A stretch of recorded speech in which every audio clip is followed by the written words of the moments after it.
Hello? Hello. Hey. Sorry, I was watching one of the other presentations.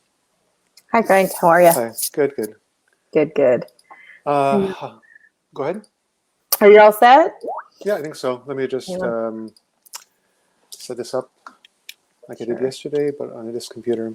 I tested this out earlier today also, so it should be Oh, perfect. okay. Oops, not this again. It worked last time?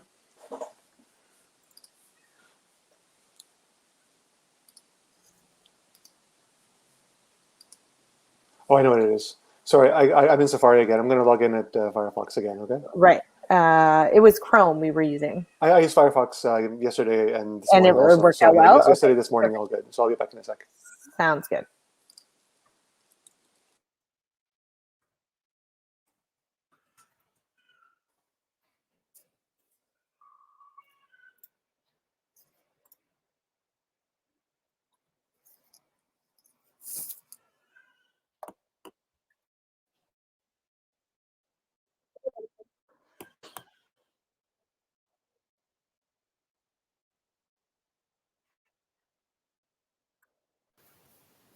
Hello again. Hello. So share.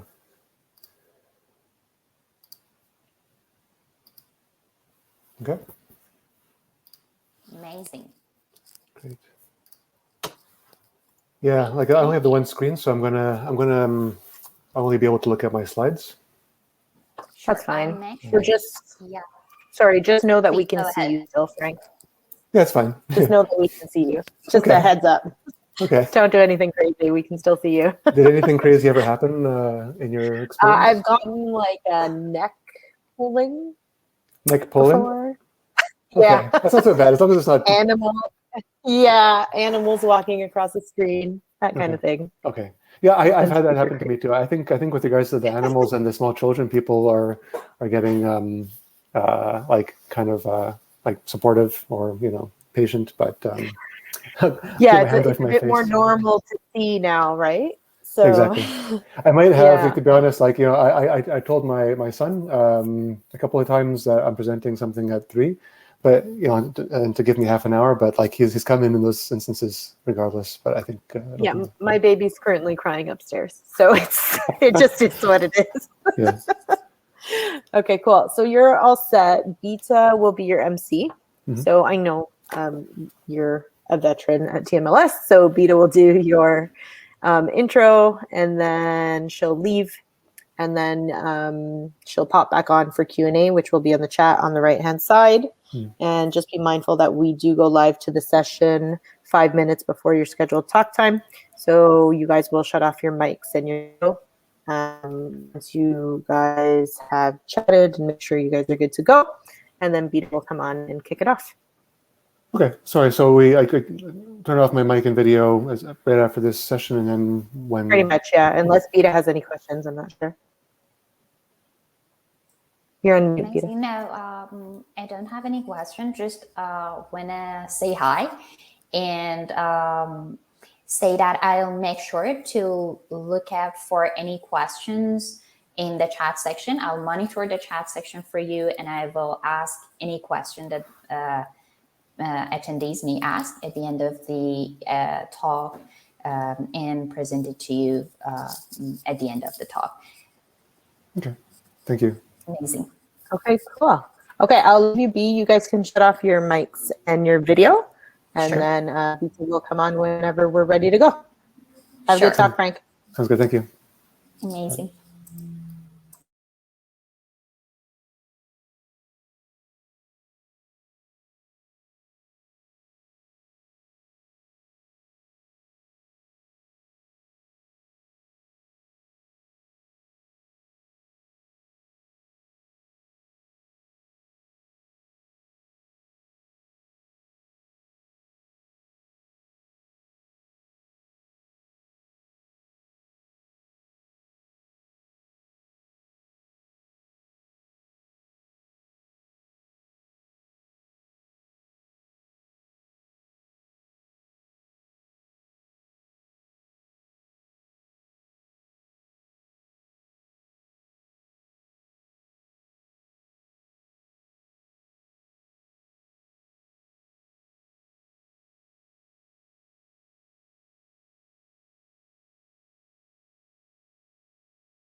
Hello, everyone. Welcome to this talk.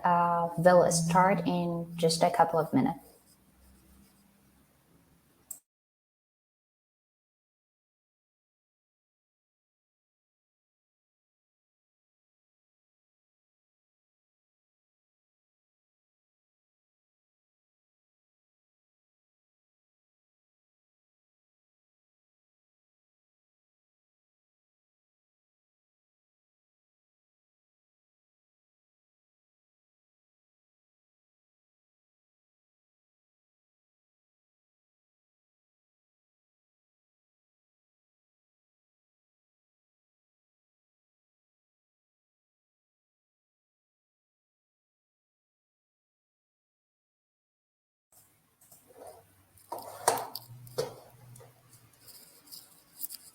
Hello, everyone, and welcome to Toronto Machine Learning Marco Summit in Healthcare. I'm Beta, a data scientist at Deloitte, and your host for this talk. I have a great privilege to welcoming Frank Ridrich, who's gonna leading us through a very interesting talk about some risk of deep machine learning, mitigation of those risks, and the potential of deep machine learning in the operating room. Frank is a scientist at the Li Ka-shing Knowledge Institute at Unity Health Toronto. He is Director of Artificial Intelligence at Surgical Safety Technologies and Associate Professor of Computer Science at the University of Toronto, co-founder of Winterlight Labs, faculty member at the Vector Institute for Artificial Intelligence, and CFAR Chair in Artificial Intelligence. His work is in machine learning in healthcare, especially in natural language processing, speech recognition, and surgical safety. His research has appeared in popular media such as Scientific American, CBC, Globe and Mail, and in scientific press such as Nature. Before starting, I just want to mention, if you have any question, feel free to post them in the chat section. I'll make sure to collect your question and we discuss them at the end of the talk. Without further ado, back to you, Frank. Hi, thank you for that introduction. It's a pleasure to be virtually here. I just want to also say how important the TMLS organization is to our community. So it's a great honor to be able to speak to you about some of our work here today. So some of my conflicts of interest I have to disclose have already been mentioned. We'll be talking about aspects related to machine learning in healthcare, which connects to one of the companies I founded called Winterlight Labs. But more specifically, the main conflict of interest today is between my research at Vector and the University of Toronto and my Director of AI position at Surgical Safety Technologies, which I'll talk a bit about today. So generally, I have a short amount of time to cover aspects related to surgery, technology, and ethics. So it's going to be a bit superficial, but I hope we can cover enough topics today.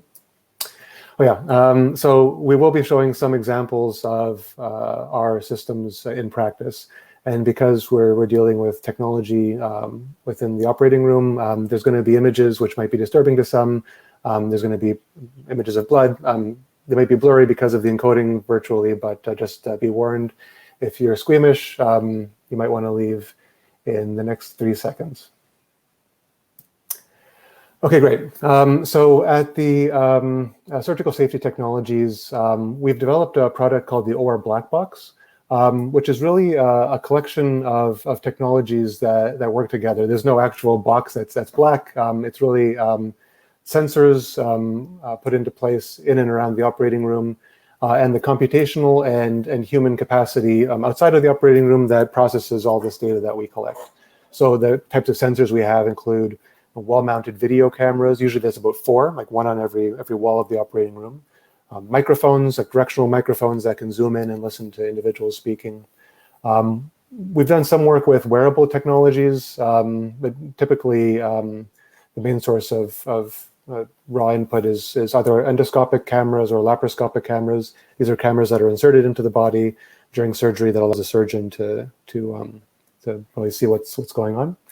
We also have direct access to patient physiology, environmental factors, and other devices. So in particular, we're getting a lot of like structured information from the medical record, as well as some textual data. So we have access to some of the clinical notes that are associated with some of these cases.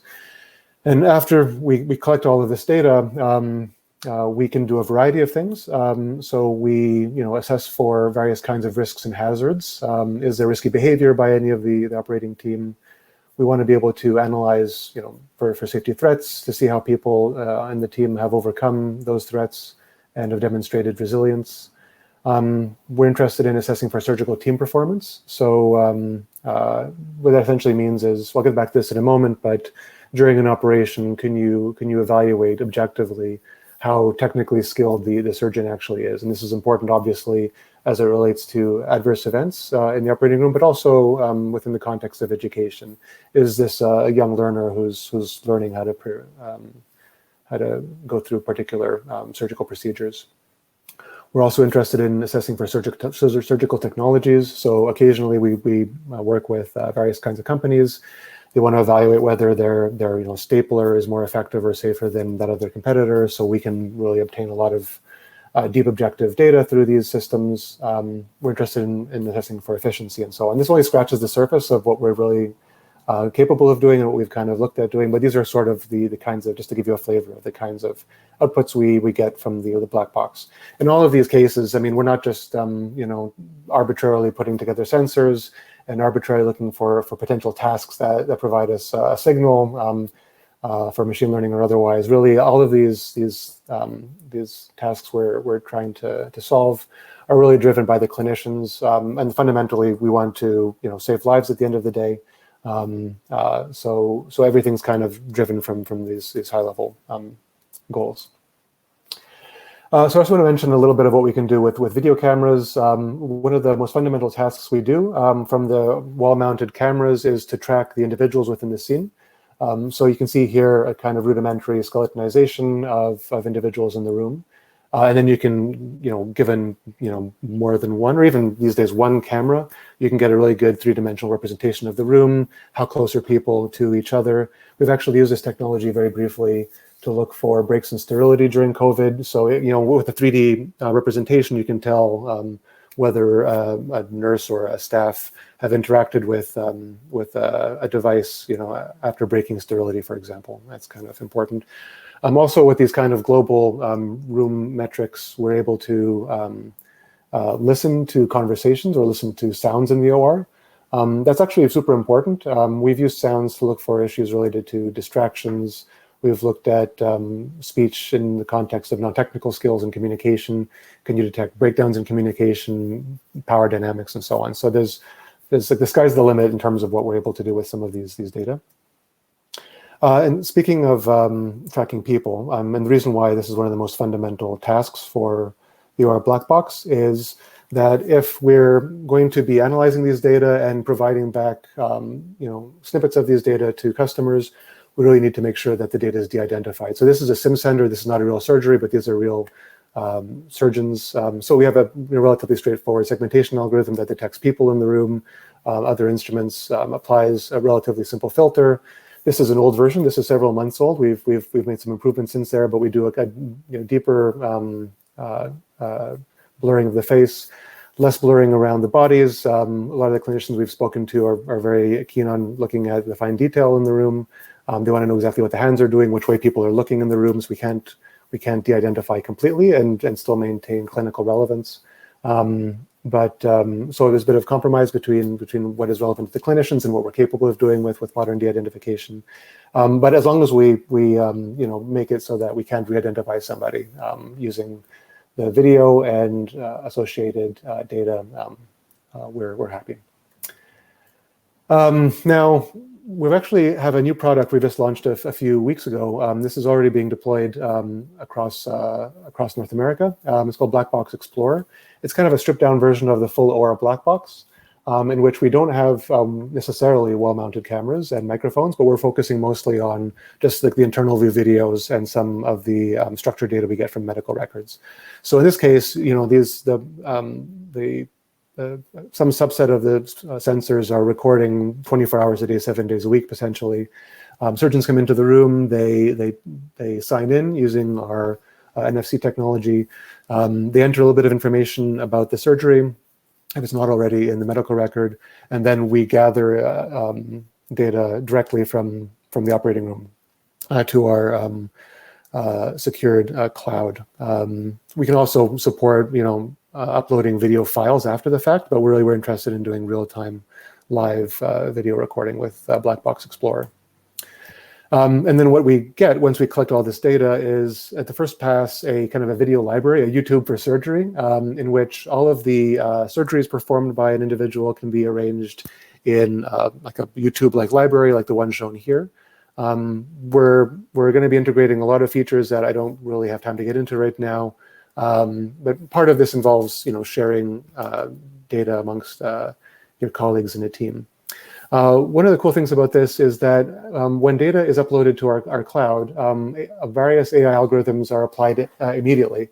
So you'd be surprised, but even though we're dealing mostly with internal view videos like the ones shown here, there's still instances where the camera that's meant to be going inside the patient is outside of the body for a few moments, usually at the beginning or end of a surgery, but not always. So we have a kind of a stripped down, streamlined version of the de-identification algorithm that is also applied to these videos.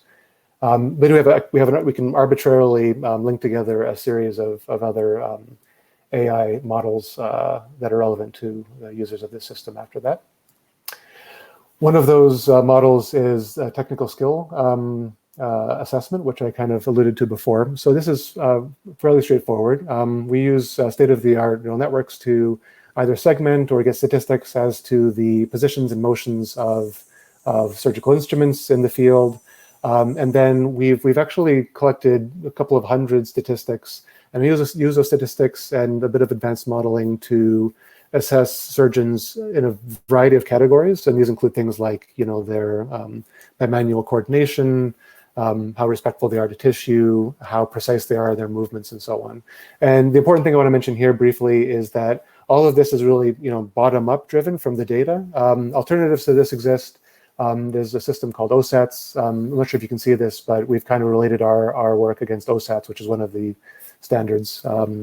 But the difference between OSATs and what we can do is that, like, this top-down approach of OSATs is very sensitive to like inter-rater differences, and the results are subsequently almost useless. So this weird paradox in terms of technical skill assessment, where on average, raters will, with very tight variance, almost always rate technical skill across a variety of categories as like a 3 out of 5, which is like good, not great, or maybe a 4 out of 5.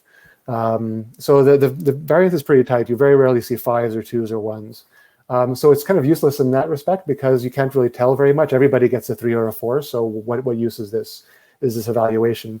But the paradox comes in the sense that if you have two individuals looking at the same video and applying these subscales on a scale of 1 to 5, there's still a lot of inter-rater disagreement. So people will give 3s and 4s interchangeably. And if you're looking at reliability metrics that are just looking at like nominal differences, the inter-rater reliability will be essentially garbage, essentially. So what we want to do with these sorts of AI and data-driven approaches is to get away with the old-fashioned pen and paper based methods that were devised by committee and really let the data tell us, this is actually the features that matter when we're evaluating technical skill.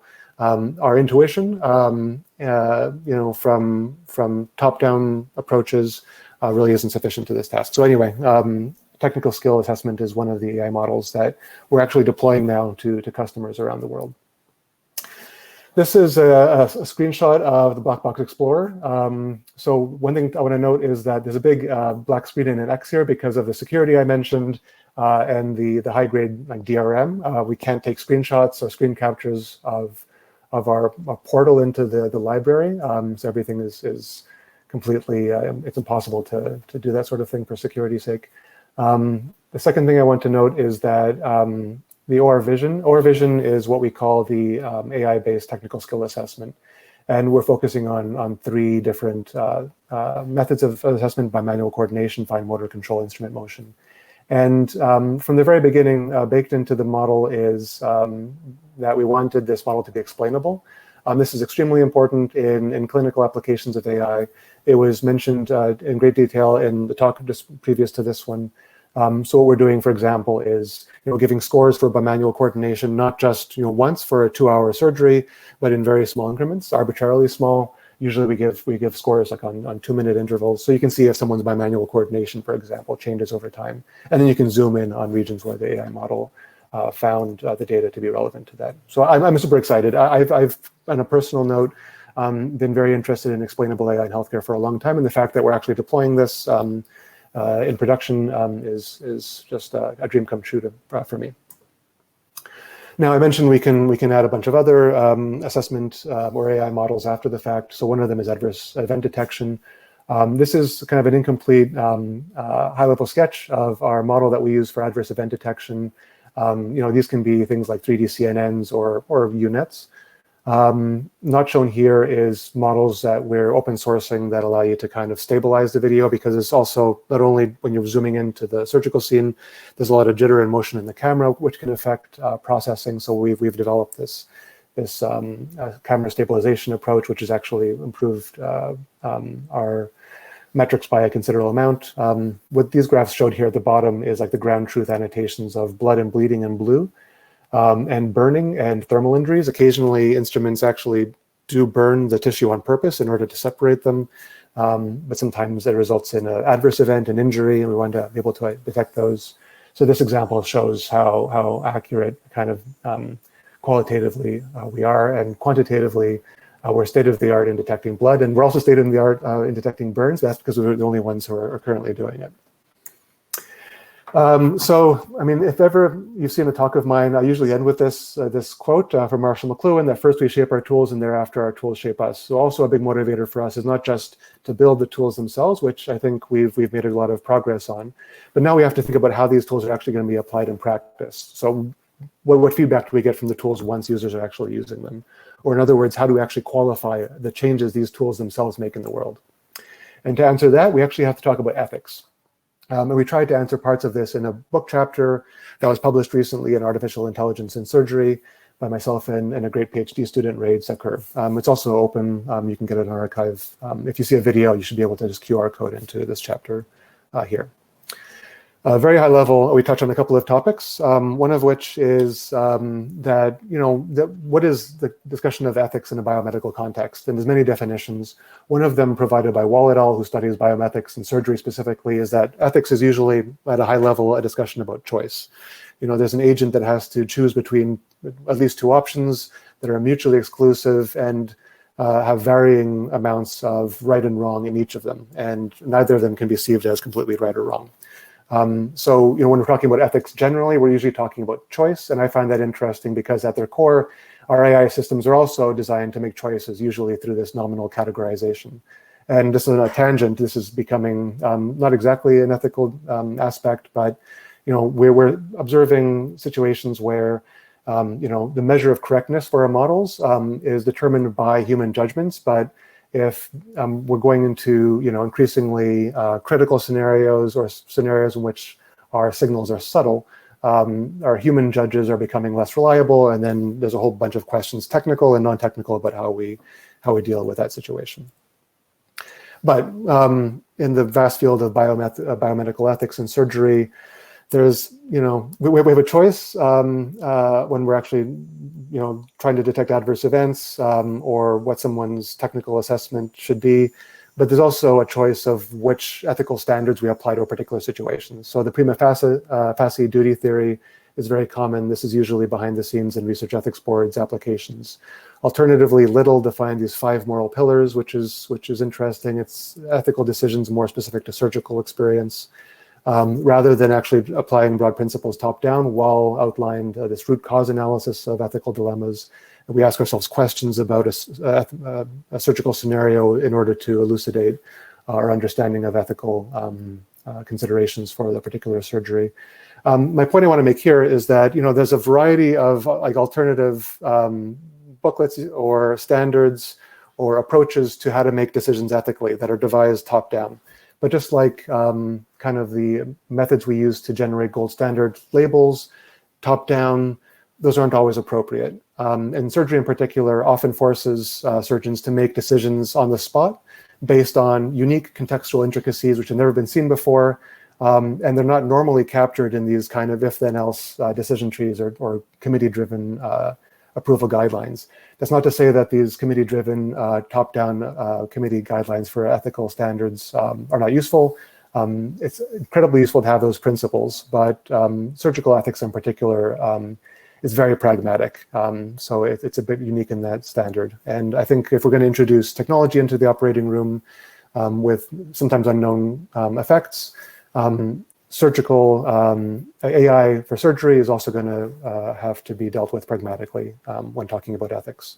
And our approach has been that explainability will be at the heart of making ethical decisions. It's going to be very difficult to make these pragmatic ethical decisions unless we really have an understanding of what's going on. I'm not going to talk very much about this. The almost exact same points were made in the previous session about why we want machine learning to be explainable. We want to audit the system. We want to make sure it generalizes. We want to trust the system.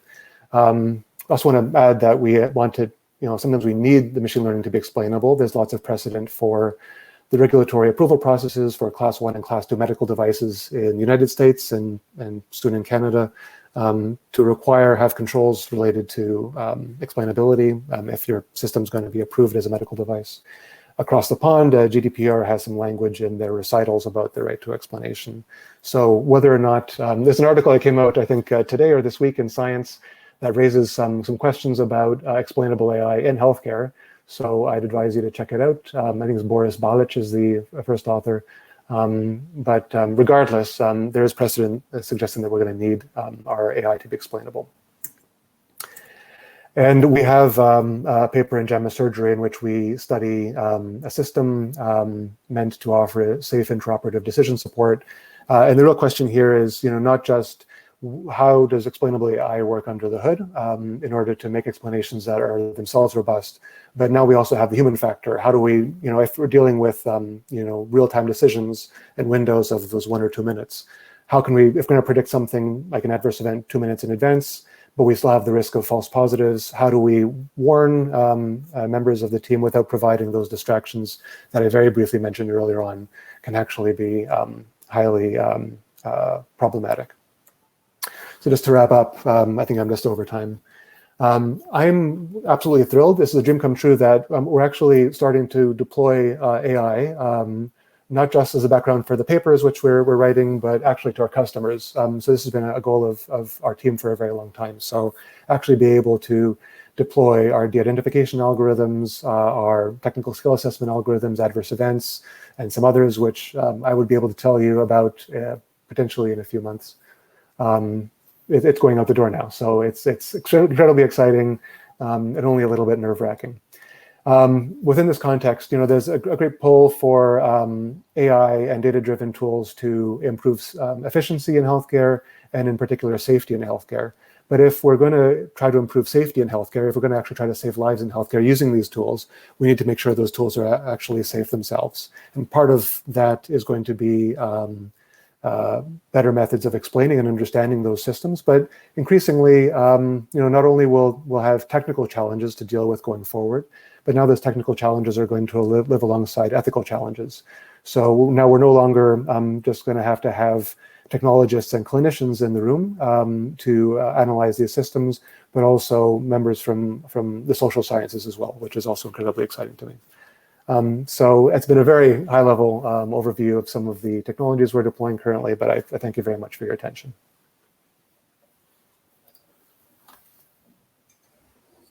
Thank you, Frank, for the interesting talk. Now let's take the questions. Some of our audiences were curious if surgeons are receptive to the idea that their performance is being monitoring during surgery and that an AI is assisting their performance? That's a great question. And it's really hard to answer that kind of question one way or the other because surgeons aren't all alike, despite what the evidence might sometimes suggest. Some surgeons are incredibly interested by all of this. They say this is amazing, and they actually come to us, the technologists, saying these methods we've been using previously to assess for technical performance or adverse events or the variety of other technical outcomes they care about, they're just useless. For example, the surgical safety checklist is a WHO standard that surgeons are supposed to go through at the beginning of a surgery. It's basically a checklist they go through and just check it off, as the name suggests. And if they do it correctly, and then there's a tremendous amount of benefit that's potentially achievable.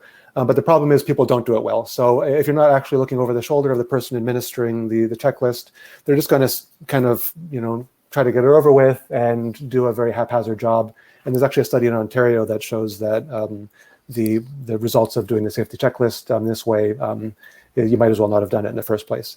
And similarly, they told us that technical skill is something that the old methods can't measure reliably. It's just the statistics, if you can call them that, are pretty much useless. Now, I don't want to kind of, I'm always hesitant to sound like machine learning is a silver bullet that's going to solve all of your problems. But in this case, I think it's actually potentially very beneficial. And on one hand, there's something called the Hawthorne effect you might have heard of. If people know they're being watched, they're going to behave better. But this is usually in small doses, right? So if we're looking at people being monitored constantly by these systems and having their data recorded somewhere, that's another set of questions. So I'm going to try to wrap up the question rapidly, but it's an interesting one. Yeah, there was also hesitance from some surgeons. They didn't want the idea that all of their behavior, any mistakes they might make, any reluctance they might show or change in their behavior, they don't want that to be part of the record. So it hasn't been before, and they're worried about their professional status. Now we've mostly dealt with this. So the CMPA is one of our funders, and they've been very careful and to help us to make sure that there's no personally linked information. So the individual might have access to their personal data, but no one else would, unless they provide consent for that. So really, it's about the individual monitoring their own progress, identifying where they themselves have faltered, and then make modifications themselves. At a global scale, we normally just provide aggregate statistics. So we're very careful to kind of bring in the human element to this, and also the legal element. So I'm not a lawyer. There's a whole group of people that are making sure that we're abiding by privacy standards when we're looking at an individual's records. So we're pretty careful about that. Yeah, great, thank you. And I think the de-identification algorithm and model that you've mentioned play an important role in this, to maybe surgeons feel better. And now let's jump into more technical questions. We have a question, a participant asking, do you use the same machine learning model for technical skill level for different hospitals or clients, or do you train multiple skill rating machine learning model per center's data? It's also a very good question. So some of the stuff, I'm under the conflict of interest thing, so I won't be able to tell you absolutely everything about what our workflow is behind the scenes. But what I can say is that, sometimes a partner might say, we really want OSATs. So OSATs is a standard, and we want you to make predictions of OSATs. Not really shown when I showed the Black Box Explorer is that, we have a platform where, we can either have humans annotate according to OSATs at our site or on the partner's site, and that's all supported. We also want to be able to support, a site might say, we have our own in-house mechanism that we use. So we'd have to think about making something bespoke for them. But generally, to answer the first part of the question, is that we want OR vision. So our approach to assessing technical skill in this data-driven approach to be more or less universal. So the fundamentals of the modeling and what it is we're trying to model is something we want to be more or less universal across sites. Now, that being said, the second part of the question is that there's, of course, a lot of variation. There's variation between the age of the individual, like not the age of like seniority. Like there's a difference between a senior staff and a junior resident providing, like actually doing a surgery in terms of technical skill. There's differences in terms of the surgery itself. Different procedures have different steps, which are differently difficult. Sometimes there's specifics of that individual. So like the individual on the table can also provide a very important covariate. There's all kinds of, and then the site and the recording equipment, if you're using this kind of camera or that kind of camera. We're actually looking into like more rural implementations of this, not in like Toronto, Boston, but or New York, but in more remote categories. So we were trying to build in, even though we want the model to be more or less universal, and the methods they track to be universal, we're also trying to be sensitive to the covariates that can change the behavior. I think that's an important thing that we can do with this data-driven approach that tools like GoSets can't really accomplish. Yeah, and a following up question could be, for example, as you mentioned, different covariates maybe, although you've trying to keep the central model universal, but as you mentioned, we might see, for example, a data drift or something like that. And do you retrain your models and redeploy? And if so, what are the validation procedures to make sure the updated model weights does not affect the safety and effectiveness of the model in that regard? Yeah, I think I'm going to have to I guess plead the fifth is the right term for this. The behind the scenes of how we retrain and monitor our models is sort of a bit of a secret sauce. But I can say that, yeah, we do automate the monitoring of models, like the distributional shift and generalizability are two very important factors for us. So whenever we deploy to a new site, that's built into our workflow. Yeah, and also, I mean, kind of implicit in what I was talking about earlier was that, we don't necessarily always have the AI working on its own. We also have a team of clinicians that can help clean up any errors that the AI might have produced, or just kind of do a sanity check after the fact. So we have a couple of layers of security to make sure that the models are behaving as intended as they're deployed for long periods of time. Great, thank you. I'm sure that this has answered our attendees' question. And back to the privacy concerns, I see that we have a question. I'm not sure if you want to answer this question or not, but the question is, has evidence from your system been used in a medical legal case? Medical legal, I don't think so. But I don't think it's ever been brought before the courts before. But evidence from our systems have been used variously at our various sites in terms of changing clinical practice. So that was kind of, for me anyway, one of and I guess the team was one of the most important things we wanted to see happen, is that we wanted to see that we're not just producing systems that are going to just produce tables of results, but actually kind of affect how people behave. And there's various instances. I mean, like the different deployments have been sometimes bespoke a little bit. So like I haven't been able to talk about all of the different things we've done, but in some cases, we've been able to identify with our partners, behavior that was either really good or that could use some correction, and then to either promote that behavior or carefully correct the behavior. So we're actually seeing like real world change, which is very gratifying. Thank you, Frank, for taking the time to answering all the questions. And it was a very interesting talk and subject. And thank you all for all of the audience for attending this talk. And I hope that I can see you in other talks as well. Thank you. Thank you so much. Thank you.